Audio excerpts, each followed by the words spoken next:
नमस्कार। आज बेबाक लाइव में हम फिर आपका स्वागत करते हैं, अभिनंदन करते हैं और आपके द्वारा बेबाक का जो आपने जो रिस्पॉन्स दिया है उसका स्वागत भी करते हैं। आज हम फिर आपके सामने उपस्थित हैं एक छोटे से और एक बहुत ही महत्वपूर्ण विषय पर। चूँकि ये विषय आप कल आज देख चुके होंगे, मगर मैंने ये जो पाया है, मैं जो समझता हूँ वो मैं आपको बताना चाहता हूँ। परसों विधानसभा के में जो घटना घटी है उस पर मैं विधानसभा के अंदर क्या हुआ है और इस तरह से जो घटना हुई है, जिस तरह का व्यक्तिगत आरोप और बहुत ही खराब आरोप लगे हैं जो लोकतंत्र के ये बहुत ही खतरनाक और खराब माना जा सकता है। तो आपको पता होगा कि बिहार विधानसभा में 243 विधायकों की सभा है, जिसमें हर एक दल के विधायक शामिल होते हैं। और चूँकि कल राज्यपाल महोदय का अभिभाषण था और उन्होंने सरकार के द्वारा किए गए कार्यों की के बारे में लोगों को बताया, सब चीज़ पर बताया, कोरोना पर बताया, विकास पर बताया और क्या होने वाला है वो बताया। उसके बाद हर एक दल के विधायक अपना अपना पक्ष रखते हैं। इसी बीच जब नेता प्रतिपक्ष युवा चेहरा तेजस्वी यादव जब बोलने आए और जब उन्होंने बात कहनी शुरू की, विवाद गहराया। बात व्यक्तिगत आरोप पर ठहर गया। राज्यपाल के अभिभाषण की चर्चा शायद वो भूलते गए और उन्होंने सीधे सदन में बैठे मुख्यमंत्री नीतीश कुमार पर बहुत ज़बरदस्त हमला किया और वो हमला व्यक्तिगत हो गया, जिससे नीतीश कुमार तिलमिला गए। और नीतीश कुमार के ऐसे शालीन व्यक्ति जो कभी जोर से बोलने वाला नहीं और जो कभी अमर्यादित बात करने वाले नहीं, कल उन्हें क्या हो गया, वो उन्होंने अपना आपा खो दिया और आपा ऐसा खोया कि पूरे सदन में लोग एक दूसरे को देखने लगे कि ये नीतीश कुमार जी को क्या हो गया।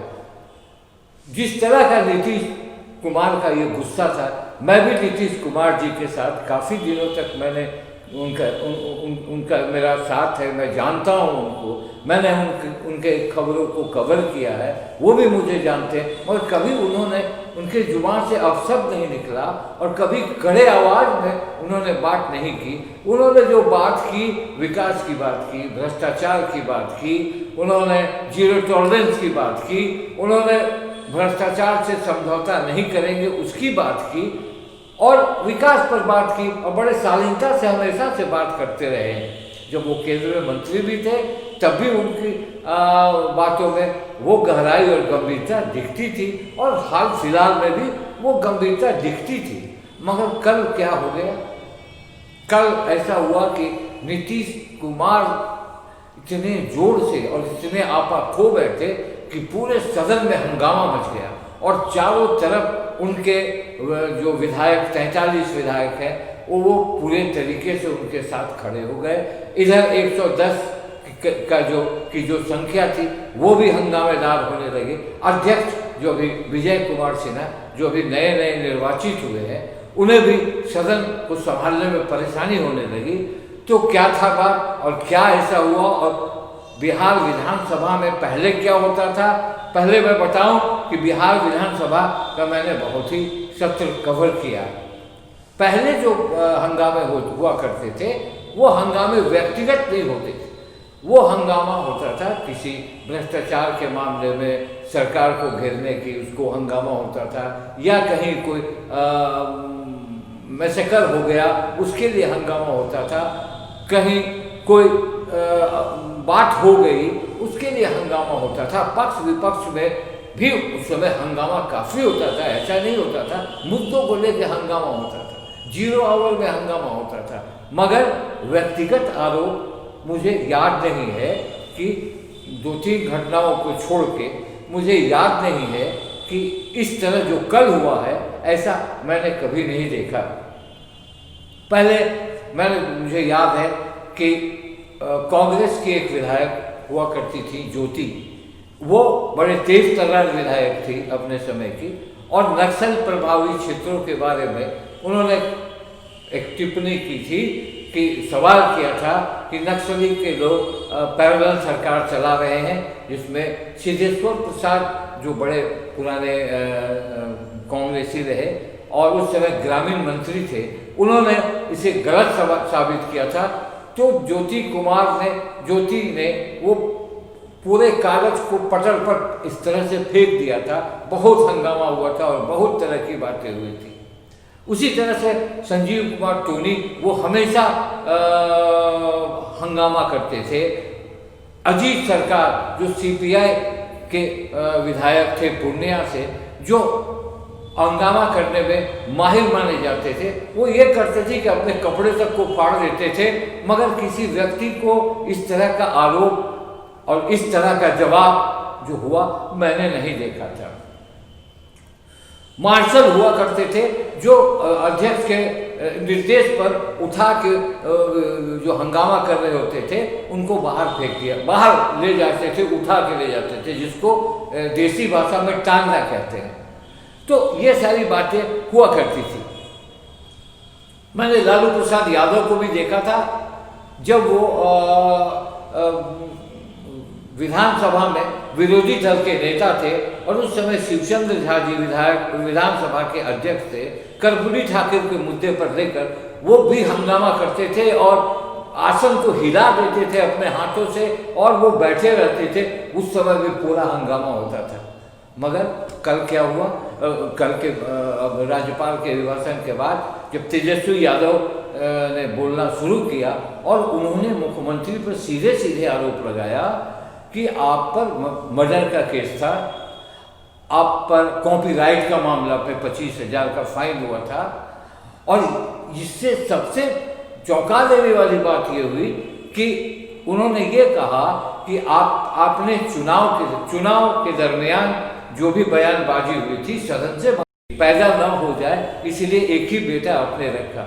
उसके बाद नीतीश कुमार जब आ गए और नीतीश कुमार ने जो चिल्लाना शुरू किया और उनको कहा कि चूंकि तुम मेरे दोस्त जैसे मेरे के पुत्र हो इसलिए मैं आज तक कुछ नहीं कहा और तुमने जो आरोप है इसकी जांच कराई जाए और जांच अगर नहीं होती इस पर कार्रवाई हो, इस तरह की बातें होने लगी और बहुत तरह की बातें हो गई जिससे सदन दोनों की बातों की सदन की मर्यादा का जबरदस्त हनन हो गया और सारे विधायक चिल्लाने लगे, हल्ला करने लगे। मैंने वहाँ देखा कि विधायक बीजेपी के विधायक कम संख्या में थे और वो लोग इसमें लगता है नहीं पढ़ना चाह रहे थे। ये एक अलग पक्ष मैं देख रहा था, जो प्रसारण हो रहा था उसके थ्रू मैं देख रहा था। तो ये जो हाउस के अंदर ये जो चीजें हुई वो तो शोभा नहीं देती है। और मैं ये कहता हूँ, और नीतीश कुमार अंत में फिर उन्होंने कोरोना पर कहा, फिर उन्होंने ये पे कहा, बहुत सारी बातें में जिस तरह नीतीश कुमार गुस्से में थे, वो कहा जाता है अलवर पिंटो को गुस्सा क्यों आता है, मगर नीतीश कुमार को इस तरह का गुस्सा मुझे लगता है कि मैंने नहीं देखा। और भी बहुत नेता हैं जो अब सब भी बोल देते हैं, पब्लिक के सामने बहुत कुछ बोल देते हैं, बहुत खुलकर बोल देते हैं, मगर इस तरह की जुबान नीतीश कुमार की नहीं हो सकती।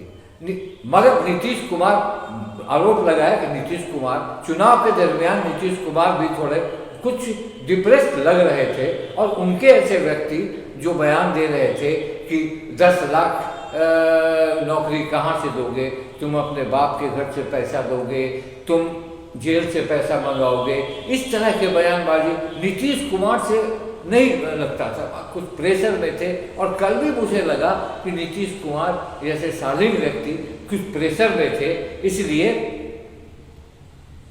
इस तरह से वो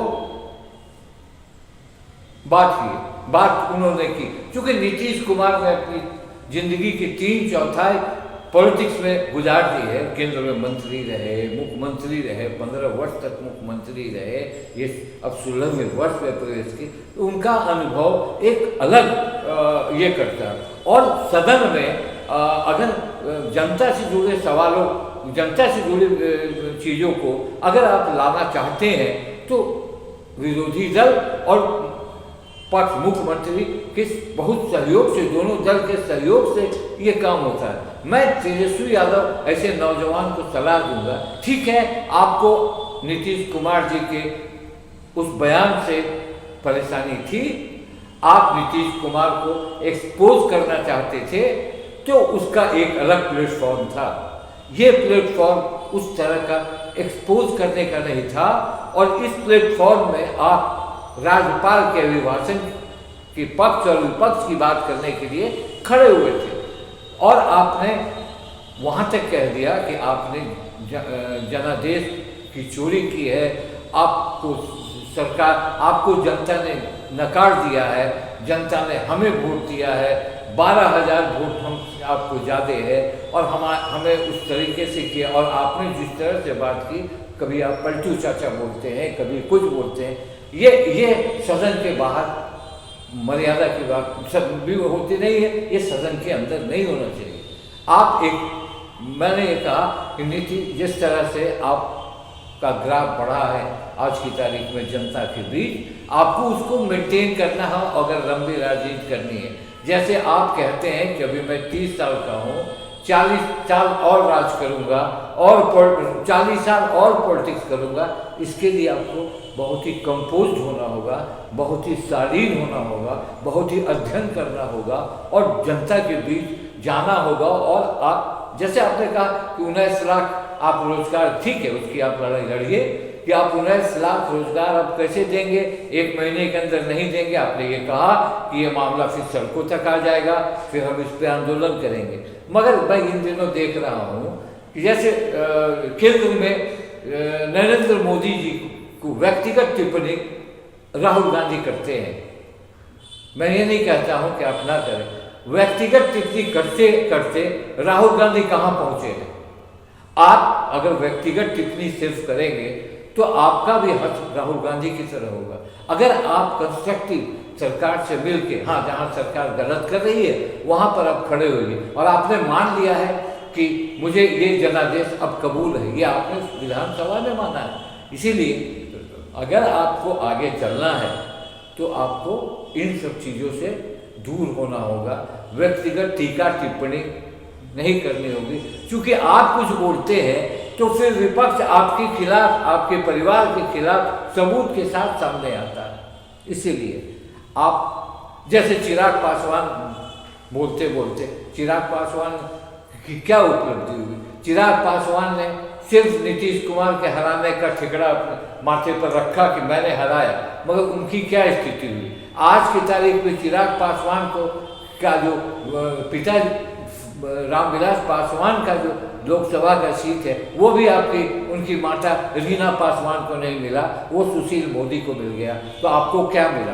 अब आप आज कह रहे हैं कि अब बीजेपी को भी आप कहीं ना कहीं से ये करके कि मैं 2025 में अब आप फरियाऊँगा। अरे तो आप 2025 में फरियाएंगे तो 4 साल में वो बहुत काम कर लेंगे। इसीलिए नौजवानों का समय आया है, नौजवान आगे बढ़ना चाहते हैं और जो बड़े नीतीश कुमार को भी अब नौजवानों के लिए सोचना चाहिए, अब नौजवानों को आगे बढ़ने की बात करनी चाहिए। और बहुत हो गया, ठीक है ये टर्म आपने फिर जीत लिया और जीतने के बाद आप उस दबाव में हैं जिस दबाव में आप पहले नहीं हुआ करते थे।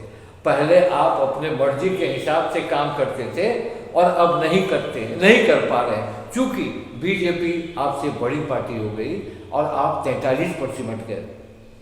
तो ये सलाह नौजवानों को भी है, एक सीनियर जर्नलिस्ट होने के नाते मैंने भी देखा है बहुत कुछ। तो मैं ये कहता हूँ तेजस्वी यादव और चिराग पासवान बिहार के विकास के लिए कोई अच्छी योजना बनाए। व्यक्तिगत आरोप प्रत्यारोप से राहुल गांधी को क्या फायदा हुआ? कांग्रेस चरकती जा रही है, कांग्रेस कहीं ठहरने की स्थिति में नहीं है, कांग्रेस के पास कोई योजना नहीं है। कांग्रेस के पास सिर्फ योजना है नरेंद्र मोदी का पूरा विरोध करना है, चाहे वो राफेल का मामला हो, चाहे किसानों का मुद्दा हो। अभी किसानों का मुद्दा है, ये किसानों के मुद्दे को आप लोग मिल बैठ के सुलझाना चाहिए और देखना चाहिए कि आखिर सरकार कहाँ गलत है। इसीलिए ये जो कल विधानसभा में हुआ बहुत ही अशोभनीय और बहुत ही, ये पहली बार मैंने पहली बार ऐसा देखा टेलीविज़न के माध्यम से, समाचार के माध्यम से और लोगों से बातचीत करने के बाद। मैंने कहा, कुछ बड़े जर्नलिस्टों से भी मैंने बात की, इस तरह से अभद्र व्यवहार विधानसभा के में हम लोगों ने नहीं देखा, मुझे तो नहीं याद है। इसलिए इन नौजवानों से अगर लंबी उम्र की राजनीति करनी है तो तेजस्वी यादव अब आप विरोधी दल के नेता हैं, जो कभी कर्पूरी ठाकुर हुआ करते थे और कभी आपके पिता हुआ करते थे, कभी और बड़े लोग हुआ करते थे। तो इसीलिए आपको बहुत ही संभलकर पार्टी को चलना होगा। और ये जो आप बात करते हैं कि ये वो अब आप खत्म कीजिए और बिहार के विकास के लिए अगर जनता ने आपको मैंडेट दिया है जो आप मानते हैं, तो आप जनता के लिए काम करें, व्यक्तिगत टीपा टिप्पणी समाप्त करें। फिर हम नए विषय के साथ आपके पास हाजिर होंगे। तब तक के लिए नमस्कार, प्रणाम।